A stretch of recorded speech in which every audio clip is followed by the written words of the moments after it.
Hello all வணக்கம். Welcome to Nidahas creations. எப்படி இருக்கீங்க எல்லாருமே? கண்டிப்பாக ரொம்ப நல்லா இருப்பீங்கன்னு நினைக்கிறேன், நம்புகிறேன். எப்போவுமே சிரிச்சிட்டே இருங்க, ஹாப்பியாக இருங்க, be positive and spread positivity.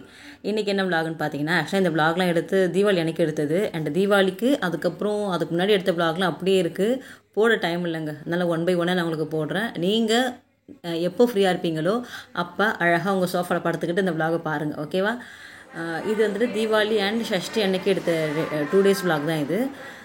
Deepavali அன்றைக்கி நம்ம வீட்டில் எப்படி செலிப்ரேட் பண்ணோம், என்னெல்லாம் அன்றைக்கி நடந்துச்சு, அதுக்கப்புறம் ஷஷ்டி அன்றைக்கி சில டவுட்ஸ் என்கிட்ட கேட்டிருந்தீங்கல்ல, அதுக்கு நான் எப்படி ஃபாலோ பண்ணுவேன் அப்படின்றத நான் உங்களுக்கு டீட்டெயிலாக இதில் விவரிக்கிறேன். தீபாவளி அன்றைக்கி காலையில் எப்பவும் போல் கொஞ்சம் சீக்கிரமாகவே எந்திரிச்சு அதுக்கப்புறம் ஃபஸ்ட்டு எண்ணெயை வந்துட்டு நான் தலைக்கு வச்சுட்டேன். 3 எண்ணெய் வைப்பாங்க இல்லையா, அது பெரியவங்க கையால் வைப்பாங்க. பெரியவங்க வீட்டில் இல்லைன்னா நம்மளே வச்சுக்கலாம். நான் எந்திரிக்கிற நேரம் பார்த்து ஹஸ்பண்ட் குழந்தைங்க எல்லாருமே தூங்கிட்டு தான் இருப்பாங்க. நான் ஒரு 4 o'clock எந்திரிக்கிறேன் அப்படின்னா அவங்களுக்கு போய் டிஸ்டர்ப் பண்ண முடியாது இல்லை. ஸோ எந்திரிச்சு ஆமணக்கு எண்ணெய், நல்லெண்ணெய், தேங்காய் எண்ணெய் இந்த 3ஐயும் லைட்டாக சூடு பண்ணி மிதமான சூட்டில் தலைக்கு ஃபுல்லாக வச்சுட்டு அதுக்கப்புறம் ஃபேஸ்க்கு, கழுத்துக்கு, கைக்கெல்லாம் ஃபுல்லாக அப்படியே பண்ணிவிட்டு அதுக்கப்புறம் ஹேர் வாஷும் பண்ணிவிட்டு வந்துட்டேன். வாசலில் மஞ்சள் தடவி கோலெல்லாம் போட்டுட்டதுக்கப்புறம் மகாலட்சுமி தாயோடைய விக்கிரகம் இருக்கு இல்லையா, அவங்களுக்கு வந்துட்டு அபிஷேகம் பண்ணிவிட்டு லக்ஷ்மி குபேர பூஜை ஒரு 10 மணிக்குள்ளே ஃபினிஷ் பண்ணிடலாம் அப்படின்ற மாதிரி தான் நான் வந்துட்டு பிளான் பண்ணி எல்லாமே பண்ணியிருந்தேன். நம்ம வீட்டில் இருக்கக்கூடிய மகாலட்சுமி தாயார் விக்கிரகம் நான் நிறைய விளாக்ல ஷேர் பண்ணியிருக்கேன். போரூர் சரவணா ஸ்டோரில் நான் வாங்கினது. இப்போ அங்கே இது ஸ்டாக் வர்றதில்லைன்னு சொல்லியிருக்காங்க. நான் அடிக்கடிக்கு போய் கேட்டு தான் வரவங்களுக்காகவே இப்போ அங்கே ஸ்டாக் வரலன்னு சொல்கிறாங்க. வந்தால் கண்டிப்பாக நான் உங்களுக்கு இன்ஃபார்ம் பண்ணுறேன், நீங்கள் போய் வாங்கிக்கோங்க, ஓகேவா? தாயாருக்கு வந்துட்டு அழகாக பாலாபிஷேகம் பன்னீர் பூக்கள்லாம் போட்டு அர்ச்சனை பண்ணிவிட்டு அதுக்கப்புறம் லக்ஷ்மி குபேர பூஜைக்கு சில ஏற்பாடுகள்லாம் நம்ம பண்ணுற மாதிரி இருக்கும். குபேர யந்திரம் வரையணும், அதுக்கப்புறம் பைசா வந்துட்டு ஒரு பணத்தட்டு ஃபுல்லாக ஒரு தட்டு ஃபுல்லாக நம்ம பைசா வைக்கிற மாதிரி இருக்கும். நான் இந்த தடவை கிரகப்பிரவேச செட்டு இருக்கும் இல்லையா, அம்மிக்கல், ஆட்டுக்கல், உரல் அது எல்லாமே வாங்கி வச்சுருக்கேன். அது வந்துட்டு நமக்கு நிலம் வாங்குற யோகம் கிடைக்கும்னு சொல்லுவாங்க. அந்த கிரகப்பிரவேச செட்டு நம்ம வீட்டில் வாங்கி வச்சு பூஜை பண்ணும்போது அது வந்துட்டு எனக்கு பிராஸ்லையுமே இருக்குது, கல்லுலையுமே இருக்குது. பட் எனக்கு என்னமோ கல்லில் வச்சா ஒரு ட்ரெடிஷ்னல் டச் இருக்கிற மாதிரி ஒரு ஃபீல் இருக்கா, அதனால் நான் வந்துட்டு கல்லில் தான் அழகாக மஞ்சள் பொட்டெல்லாம் வச்சுட்டு சாமிக்கிட்ட எல்லாமே ஏற்பாடு பண்ணி வச்சுருந்தேன்.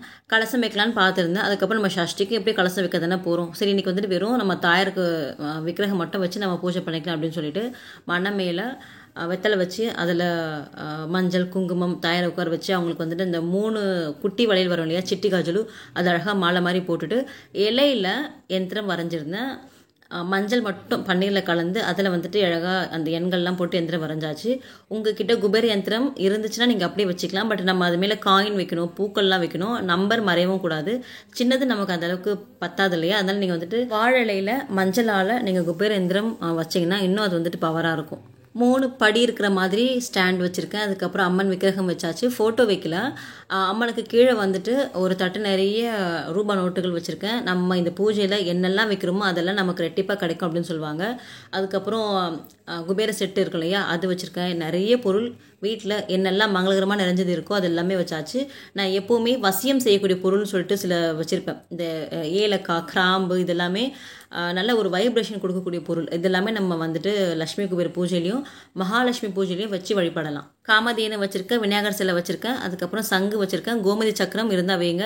நிறைய பொருட்கள் மகாலட்சுமி அம்சம் நிறைஞ்சு தான் நம்ம வீட்டில் இருக்கும், அதெல்லாமே நம்ம வைக்கலாம். வாழை இலையில் தீபாவளி பலகாரங்கள், வீட்டில் செஞ்ச பாயசம், தண்ணி, அதுக்கப்புறம் வாழைப்பழம், கொஞ்சம் ஃப்ரூட்ஸ் இது எல்லாமே கம்ப்ளீட்டாக வச்சதுக்கப்புறம் புது ட்ரெஸ்ஸு, பசங்களுடைய புது ட்ரெஸ் வச்சுருக்கேன். அதுக்கப்புறம் கொஞ்சம் பட்டாசு எல்லாமே கம்ப்ளீட்டாக இங்கே ரெடி பண்ணிவிட்டு நானும் என்னுடைய தீபாவளி சாரி கட்டிட்டு அதுக்கப்புறம் பூஜை பண்ண ஸ்டார்ட் பண்ணியாச்சு.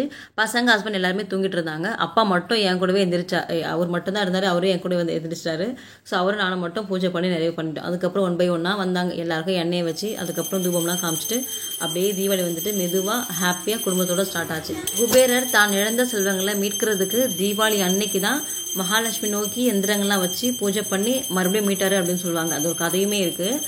அது நடந்ததா நடக்கலையா அதெல்லாம் தெரியாது. பட் இதிகாசங்கள், புராணங்கள்லாம் சொல்லுது அப்படின்னா அந்த விஷயம் எவ்வளோ ஒரு உண்மையான செயலாக கூட இருக்கலாம் இல்லையா, அந்த வைப்ரேஷன் இருக்கணும் இல்லையா.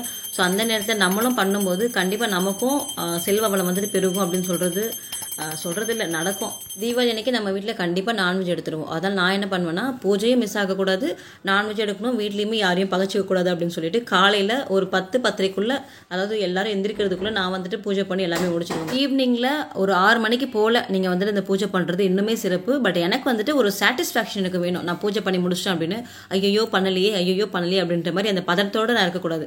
எப்போவோ நான் பண்ணி முடிச்சிட்டேன், அவ்வளோதான். எனக்கு என்னுடைய சாமியை நான் வந்துட்டு அழைச்சி வீட்டுக்குள்ளே உட்கார வச்சிட்டேன், அந்த மாதிரி எனக்கு ஒரு சாட்டிஸ்ஃபேக்ஷன் வேணும்.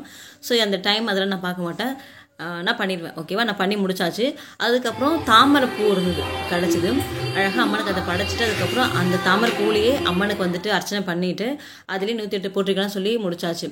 ஃபஸ்ட்டு விநாயகர் அர்ச்சனை பண்ணிவிட்டு அதுக்கப்புறம் மகாலட்சுமி தயாருக்கு அர்ச்சனை பண்ணிவிட்டு அதுக்கப்புறம் தான் நம்ம வந்துட்டு குபேரருக்கு அர்ச்சனை பண்ணி ஆகணும். தனித்தனியாக தாயாருக்கும் குபேரருக்கும் பண்ணணும் அப்படின்ற அவசியம் இல்லை. பட் பண்ணால் நல்லது. டைம் இல்லை பண்ணணும் அப்படின் போது நீங்கள் வந்துட்டு 108 லட்சுமி குபேர போற்றிகள் நமக்கு வந்துட்டு கூகுளில் கிடைக்கும். நீங்கள் அதை வந்துட்டு படித்து அழகாக நீங்கள் காயின்ஸோ இல்லை பூக்களோ இல்லை குங்குமத்தாலையோ எதிலே நீங்கள் வந்துட்டு அழகாக அர்ச்சனை பண்ணி முடிச்சிக்கலாம். பூஜை பண்ணி முடிக்க எல்லாரும் எந்திரிக்க கரெக்டாக இருந்தது டைம். ஒருத்தராக வந்தாங்க. 2 குட்டீஸுமே அழகாக உட்கார வச்சு எண்ணெயெல்லாம் நல்லா அவங்களுக்கு சூடு பறக்க தேய்ச்சி விட்டுட்டு அதுக்கப்புறம் பசங்க 2 பேருமே ஹஸ்பண்ட் குளிக்க வச்சுட்டாங்க. 3 பேரும் குளிச்சுட்டு ஃப்ரெஷ் ஆகிட்டு வந்தாங்க. இங்கே சாமிக்கிட்ட அவங்க கையால் தூபம் காமிக்க வச்சுட்டு அதுக்கப்புறம் அவங்களுக்கு வந்துட்டு நம்ம பிளஸிங்ஸ்லாம் கொடுத்த பசங்க நம்ம அதாவது பெற்றவங்க காலில் விழுவாங்க சொல்லுவாங்கள்ல, நம்ம காலில் பசங்க விழுவாங்க. அவங்களுக்கு நம்ம வந்துட்டு ஹாப்பி தீபாவளி சொல்லிவிட்டு நம்ம வச்சுருக்கக்கூடிய புது ட்ரெஸ்ஸு பட்டாசு எல்லாம் அவங்க கையில் கொடுத்து அவங்கள போய்ட்டு மாற்றிட்டு வர சொல்லணும். இது வந்துட்டு ஒரு நல்ல பழக்கம். இந்த நாள் மட்டும் இல்லாமல் என்ன ஒரு அச்சீவ்மெண்ட் பண்ணுறாங்களோ இல்லை பர்த்டே டைமில் ஏதாவது ஒரு நல்ல நாளில் வந்துட்டு கண்டிப்பாக நம்ம காலில் பெற்றவங்க காலில் குழந்தைங்க பிளஸிங்ஸ் வாங்குறது ரொம்ப நல்லது. ஸோ அவங்களுக்கு நாங்கள் கொடுத்துட்டு அதுக்கப்புறம் என்னுடைய அப்பா அம்மா இருந்தாங்க, அவங்களுடைய அம்மா இருந்தாங்க. 3 பேருமே வீட்டில் தான் இருந்தாங்க பெரியவங்க. ஸோ நாங்கள் வந்துட்டு அவங்க காலில் விழுந்து பைசா கொடுத்தாங்க, அதை கலெக்ட் பண்ணியாச்சு. அதுக்கப்புறம் அவங்க அம்மாவும் இருந்தாங்களா, அவங்ககிட்டயும் காலில் விழுந்து பைசா வாங்கி உண்டியலில் போட்டாச்சு.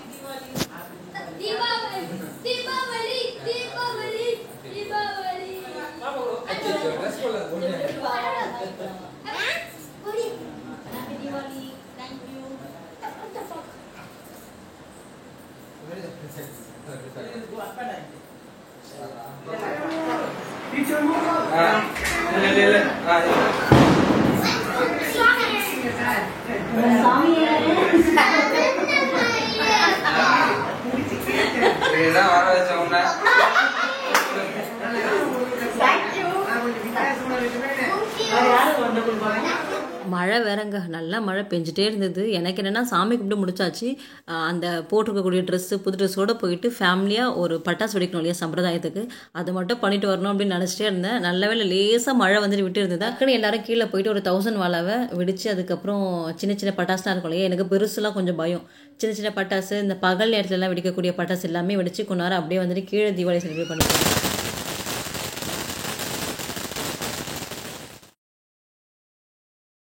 அவ்வளோதாங்க. காலையில் ஒரு 12 மணிக்குள்ளே என்னுடைய நேரம் வந்துட்டு இந்த மாதிரி தான் போகும். பூஜை புனஸ்காரம் சமையல் இது மாதிரி தான் போகும். பிரேக்ஃபாஸ்ட் வந்துட்டு சிக்கன் குழம்பு அதுக்கப்புறம் தோசை சுட்டுருந்தேன். அதெல்லாம் ஃபினிஷ் பண்ணதுக்கப்புறம் எங்கள் மாமா வீட்டிலேருந்து எல்லாருமே வந்துருந்தாங்களா, சரி மட்டன் பிரியாணி செய்யலாம் அப்படின்னு சொல்லிட்டு அதுக்குண்டான வேலைகள் தான் பார்த்துட்டு இருந்தேன். 2 கிலோ பிரியாணி வந்து ரெடி பண்ணியிருந்தோம். 1.5 கிலோ மட்டனுக்கு 2 கிலோ பிரியாணி மாதிரி போட்டு ரெடி பண்ணியிருந்தோம். Mutton biryani, chicken fry, raita, முட்டை இதை வச்சு அப்படியே அந்த அன்னைக்கு வந்துட்டு ஓட்டியாச்சா. நைட்டு வந்துட்டு எல்லாரும் கிளம்பியாச்சு. நானும் வந்துட்டு படுத்துட்டு அதுக்கப்புறம் மறுநாள் ஃபுல் வீடு க்ளீன் பண்ணியாச்சு. ஏன்னா நான்வெஜ் எடுத்தாச்சு. மறுநாள் ஒரு நாள் கேப் விட்டு அப்புறம் மறுநாள் சஷ்டி தொடங்கிடுது இல்லை. ஸோ அந்த அன்னைக்கு தீபாவளி முடிஞ்ச மறுநாள் வந்துட்டு ஃபுல் வீட்டையும் மாப்லாம் பண்ணி தொடச்சிட்டு கேஸ் ஸ்டவ்லாம் மாற்றி ஃபுல்லாத்தையும் கம்ப்ளீட்டாக க்ளீன் பண்ணிவிட்டு அதுக்கப்புறம் தான் சஷ்டிக்கான வேலைகள் வந்துட்டு ஆரம்பிச்சிருந்தேன். நான்வெஜ் சாப்பிடாம ஒரு பூஜை புனஸ்காரம் பண்ணணும். பட் ஃபேமிலி எல்லாருமே சாப்பிடுவாங்க, அவங்கள எப்படி டேக்கிள் பண்ணணும், இதெல்லாமே வந்துட்டு ரொம்ப ஹெக்டிக்காக இருக்கும். அப்படியே ஒரு பேலன்ஸ்டாக கொண்டு போனோங்க. இல்லாட்டி வந்து ஏதாவது ஒரு இடத்துல சரிஞ்சிச்சுன்னா உடனே ஏதாவது கிளாஷ் ஆயிரும். ஸோ அந்த மாதிரி பண்ணுறது வந்துட்டு ரொம்ப கஷ்டமாக இருக்கும். இப்போ நம்மளே எல்லாருமே நமக்கு ஒத்து வராங்க அப்படின்னா நம்ம அந்த விஷயத்தை இறங்கி பண்ணிடலாம். ஒருத்தர் மட்டும் ஒரு ஸ்டாண்ட் இருக்காங்க, மற்றவங்க எல்லாருமே ஒரு ஸ்டாண்ட் இருக்கும்போது நம்மளால் ஒன்றுமே பண்ண முடியாது. ஏன்னா நம்ம பேசும்போது அவங்களுக்கு வந்துட்டே இருக்கும். அப்படி இந்த ஃபயர் மாதிரி ஆன்சர்ஸ் வந்துட்டே இருக்குமா, ஒன்றுமே பண்ண முடியாது. எப்படியோ நான் பூஜை எல்லாமே பண்ணி முடிச்சுட்டு அதுக்கப்புறம் கந்த சஷ்டி அன்னைக்கு பார்க்கலாம். சஷ்டி அன்னைக்கு காலையில் கொஞ்சம் சீக்கிரமாகவே எந்திரிச்சாச்சுங்க. எந்திரிச்சு வீடு வாசல்லாம் ஃபுல்லாக மஞ்சளும் வசம்பு இதெல்லாம் தெளித்து அழகாக வந்துட்டு வீடை நல்ல மணமாக்கியாச்சு. அதுக்கப்புறம் கலசம் வைக்கிறதுக்கு பன்னீர், கங்காஜலம், லெமனு, கொஞ்சம் இந்த ஸ்பைசஸ் வரும் இல்லையா, வாசனையான பொருட்கள் இதெல்லாமே போட்டுட்டு காயின்ஸும் போட்டுட்டு முருகருக்கு வந்துட்டு கலசம் ரெடி பண்ணியாச்சு. நானும் கிளம்பியாச்சு. இது வந்துட்டு பார்த்தீங்கன்னா நான் ஹாலில் தான் வைக்க போகிறேன். நம்ம பூஜை ரூம் வந்துட்டு எப்பவுமே ஓப்பன்லேயே இருக்குமா, கிச்சனுக்கு ஆப்போசிட் இருக்கக்கூடிய பிளேஸு. பசங்க போவாங்க வருவாங்க, ஏதாவது இடிச்சிருவாங்க, ஏதாவது தள்ளி விட்டுருவாங்க அப்படின்னு சொல்லிட்டு நான் என்ன பண்ணேன், பூஜை ரூமுக்கு அப்படியே ஆப்போசிட்டில் நம்ம நேராக டோரை பார்த்த மாதிரி நான் வச்சுருந்தேன். அங்கே அந்த சைடுமே சாமி வைக்கலாம்.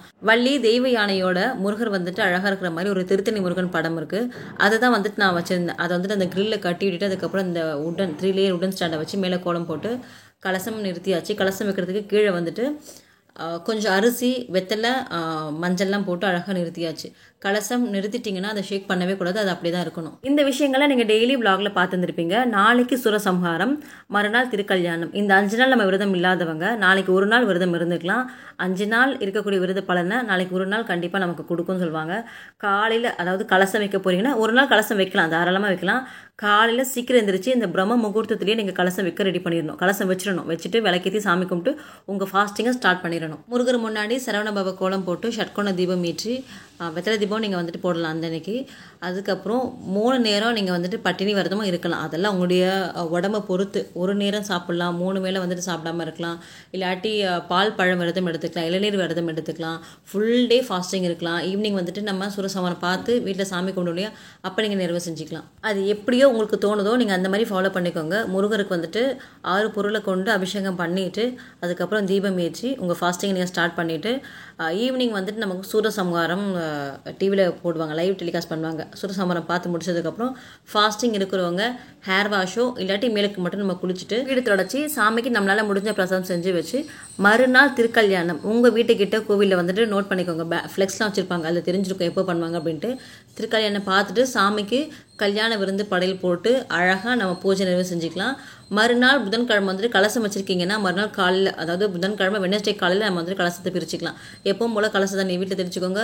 லெமன் வந்துட்டு நல்லா இருந்ததுன்னா நம்ம பணப்பெட்டியில் வைக்கலாம், இல்லாட்டி அது வந்துட்டு நம்ம மரத்துக்கடையில் போடுறது நல்லது. இன்னும் நிறைய கேட்டிருந்தீங்க, மதியம் தூங்கலாமா இல்லை பசிச்சா என்ன பண்ணுறது அப்படி இப்படின்னு சொல்லிட்டு. அதெல்லாம் உங்களுடைய விருப்பங்கள்ங்க, எல்லாமே உங்கள் விருப்பங்கள் தான். சீட்டு குலுக்கி போட்டு பாருங்கள், சாமியை டைரெக்டாக பேசுங்க. அதெல்லாம் வந்துட்டு மற்றவங்ககிட்ட நீங்கள் கேட்டுக்கிட்டு செஞ்சீங்கன்னா உங்களுக்கே ஒரு மாதிரி அலுப்பு தட்டிடும். அதனால் நீங்கள் உங்களுக்கு தோன்றதை செஞ்சீங்கன்னா உங்களுக்கு ஒரு மனசு வந்துட்டு ரொம்ப ஹாப்பியாக இருக்கும். ஹாப்பினஸ் இருந்தாலே மோஸ்ட்டாக நம்ம நடக்கிறது நடக்கும். இது ஒரு டிப்ஸுங்க. நம்ம எந்த அளவுக்கு ஹாப்பியாக மைண்ட் ரிலாக்ஸாக சந்தோஷமாக இருக்குமோ அந்த அளவுக்கு நம்ம லைஃப்பில் சந்தோஷங்கள் மட்டும்தான் நடக்கும். அண்டு எதுவுமே நம்மளை நோக்கி வராது, எல்லாமே பாசிட்டிவாக மட்டும்தான் நடக்கும். இன்னொன்று, சூரசம்ஹாரம் பார்த்துட்டு பூஜை பாத்திரம் தேய்க்கணும்னு அவசியம் கிடையாது. வீடு தொடச்சிட்டு மஞ்சள் நீர் மட்டும் ஃபுல்லாக தெளித்து விட்டுட்டு அதுக்கப்புறம் நீங்கள் வந்துட்டு விளக்கேற்றி சாமி கும்பிடுங்க. அவ்வளோதான், சிம்பிள் தாங்க. ரொம்ப போட்டு யோசனை பண்ணிவிட்டு ஐட்டம் கேட்டுட்டுலாம் பண்ணாதீங்க. ஏன்னா கேட்டிங்கன்னா பயமுறுத்துற மாதிரி ஒன்று சொல்லுவாங்க, அது இன்னுமே நம்ம வந்துட்டு ப்ரெஷர் ஆக்கிறோம். நம்ம தெய்வம், நம்ம கடவுளுக்கு நம்ம செய்கிறது தான் சரி.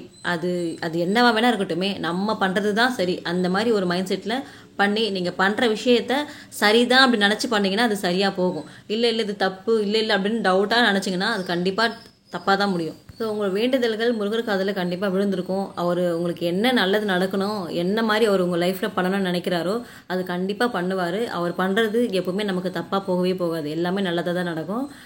எல்லாருக்கும் சஷ்டி வாழ்த்துக்கள்.